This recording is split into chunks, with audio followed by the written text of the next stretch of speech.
You're listening to Cards to the Moon, a podcast about trading cards from both a collector and investor perspective. We hope you'll stick around for the ride as we take a deep dive into the state of the hobby, share some hot takes, hopefully some useful advice, and fun stories along the way. Hey guys, welcome back to another edition of Cards to the Moon. My name is Clark from 5cardguys.com. You could also find me on Instagram, YouTube, Facebook, and on TikTok at 5cardguys. It's all spelled out, all one word. Today's episode is number 382. It's going to be a little different than our regular Tuesday episode because I just got back from a wild weekend at Fanatics Fest in New York City and also at the West Coast Card Show in Anaheim, California. So I'm still a little jet lagged as I'm recording this, as I literally touched down back in Toronto at 6 a.m. this morning. I was able to kiss my wife goodbye as she went off to work, and my two boys, they don't have camp this week, which means it's daddy daycare week. All right, so I got them playing a little Minecraft, which means I can record a quick pod episode for you guys, and I thought I'd take this time to do a recap episode of my weekend. I'm actually going to break it up into two parts, mainly because I'm tired, slightly jet lag as I mentioned before, plus I didn't sleep well on the red-eye flight back to TO at all, but I do have short interviews for each part, so I'll play the first one later in this episode, which I recorded on site at Fanatics Fest, and the next one I recorded on site at the West Coast Card Show, and I will play part 2 of this episode the next day. So you'll have back-to-back podcast episodes this week. Okay, let's start with Fanatics Fest. This is my third year in a row going to Fanatics Fest, with all 3 times being at the Javits Center in downtown New York City in Manhattan. Now, if you listen to, I believe, a podcast episode early in the year, this year, you'll know that I never intended on going to Fanatics Fest this year after an announcement that it would be held on the same weekend as the World Cup Finals match, which, by the way, congrats to Spain for winning it all this year. But because of the World Cup Finals, the expectation was that New York City was going to be packed, and hotels and flights would be more expensive than usual. And so I thought maybe it'll be a good year to check out the West Coast Card Show instead. But then you know what? The airfare, I kept checking, and it was pretty standard to get to New York. And the hotel, the cost was reasonable, but only for Thursday night. Because if you check for Friday and Saturday night, I was finding the same hotel room I booked for Thursday was at least triple the price. So what I did was go to the first day of Fanatics Fest, and I pretty much stayed the whole day. And remember, this is the first time Fanatics Fest added one more date, making it a 4-day show instead of 3 days, as it was in the first 2 years of Fanatics Fest. So the question was, would it mean that there would be less people each day with the extra day of the event? Or would the World Cup crowd and more sports fans show up to easily fill up the capacity of Javits Center over the 4 days? Well, the answer was there was more than enough people to fill out the 4 days of Fanatics Fest. Even before I arrived on Thursday, tickets had sold out for the first day of the show. Then as I got there, they announced that tickets for Saturday sold out, and Friday and Sunday were both very close or just on the verge of selling out as well. And on that first day, I can tell you it was packed. Lines were everywhere. Even getting my media pass, I thought it would take 5-10 minutes. It was a good 45 to 50 minute wait in a line that snaked across the main concourse. There were some Fanatics Fest exclusive products as well, like the Cactus Jack Topps Chrome baseball cards. That was back, and so was the Top Series 2 Fanatics Fest exclusive set, which includes exclusive inserts like the Swinging for the Stars insert cards, as well as the Big Apple refractor cards. And new this year was the Topps Chrome UCC Soccer Hobby Box. Again, another Fanatics Fest exclusive, which meant it had special inserts that you wouldn't get in a regular hobby box. And if you had a ticket to the show and you were lucky to be selected in the EQL draw to buy some of these exclusive products, that line was also long. Now again, I should remind you that Fanatics Fest is geared towards sports fans and not just card collectors. If you never heard of Fanatics Fest before, there are a bunch of professional athletes who interact and engage with the crowd, whether it's on a panel on stage or just them walking amongst the crowd. Now, some of them do go over to the card vendor booths looking to buy cards themselves, so there's certainly a blurring of the lines.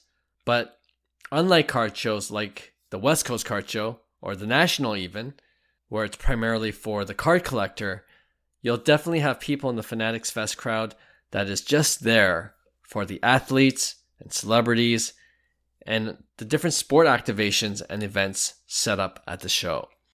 Now, that being said, the card show element of FanFest can't be overlooked because it seems like it's getting bigger and better each year. There's maybe, 300 to 400 vendors at Fanatics Fest, and each table was packed with people. Now, similar to last year, the tables were spread out throughout the showroom floor. So going from one end of the hall to the other, you can find a vendor pretty quickly. And from what I witnessed, there were plenty of deals being made. In fact, I was helping DC, Daryl, a friend and frequent guest of our pod, complete his deal for a Tom Brady Bowman Chrome rookie card, PSA 10 that he had. And you can look up comps yourself, but it's a nice chunk of change. And honestly, I was a little worried about having to carry that cash around. But then when I went to the dealer to make the transaction, there were a group of 4 or maybe 5 younger collectors. They looked like they were in their early 20s. And I think they were in the middle of making a $100K transaction with a Patrick Mahomes rookie patch auto, BGS 9.5. I saw it in person as the centerpiece of that deal. And they were live streaming the whole thing in real time. So yeah, lots of money flowing, and it's pretty incredible to see in real time how much the hobby is thriving right now. Anyway, I also made a deal at Fanatics Fest with Cards Max, who you might already know on IG. We actually first met at the Sport Card Expo in Toronto, where he also had a booth this past April. I found out through a friend of his that he was a collector also of the Home Field Advantage 1-of-1 Superfractors from the 2024 Topps Chrome update set. And as loyal listeners know, I have or had the Bobby Witt Jr. Superfractor. We didn't end up making a deal on the spot in Toronto at the Sport Card Expo, but he did message me a few months later on Instagram, and with a little back and forth, we got an Instagram handshake deal done.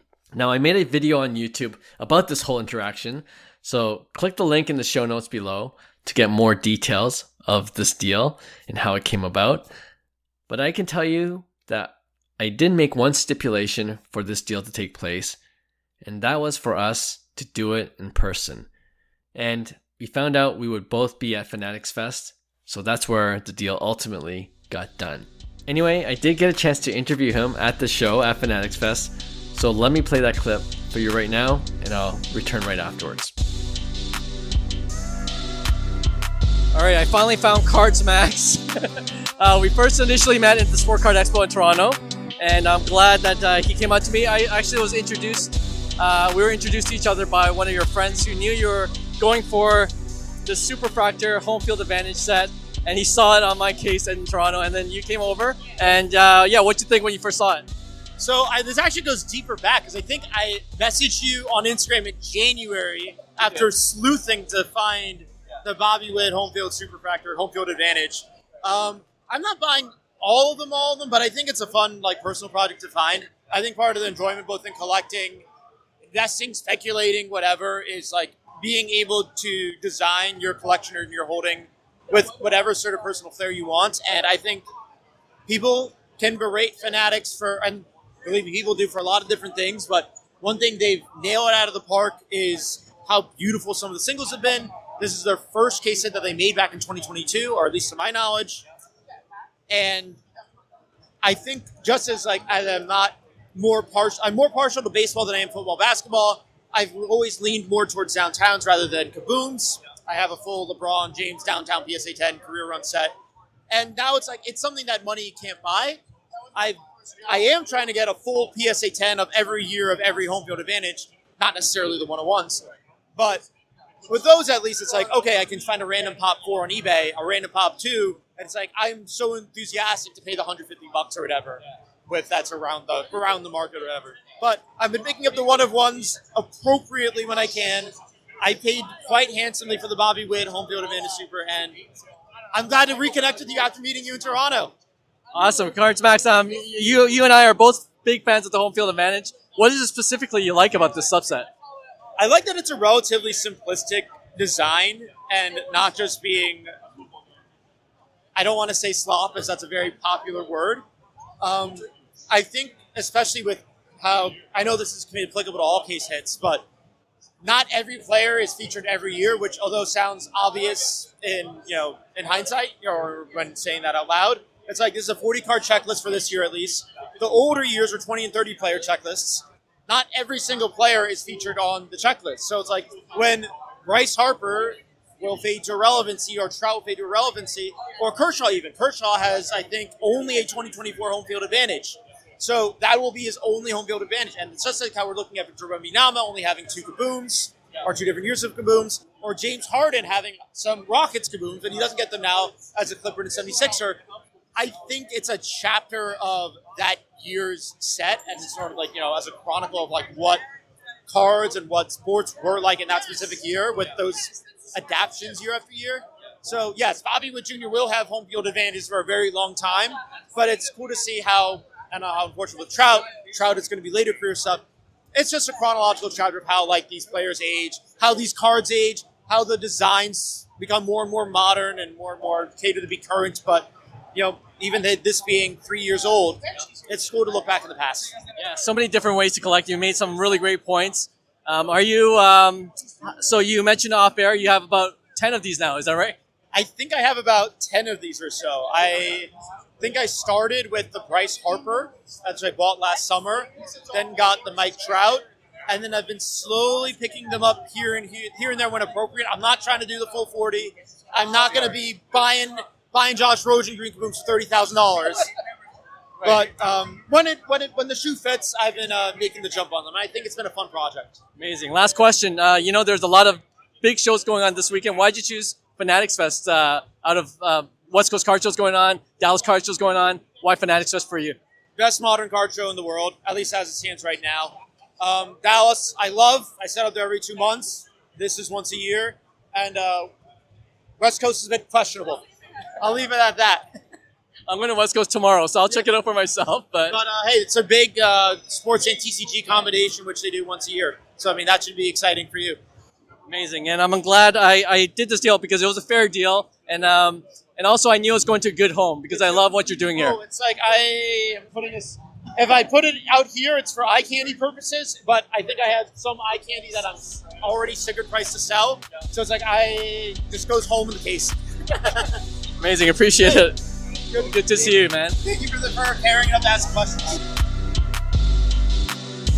All right, that was Max, and he's been at way more shows than I have. So it's interesting to hear what he thought of the 3 shows that went on the same weekend as Fanatics Fest, and why he ultimately decided to choose Fanatics Fest over the West Coast Card Show and the Dallas Card Show, which he seemed to like in the past.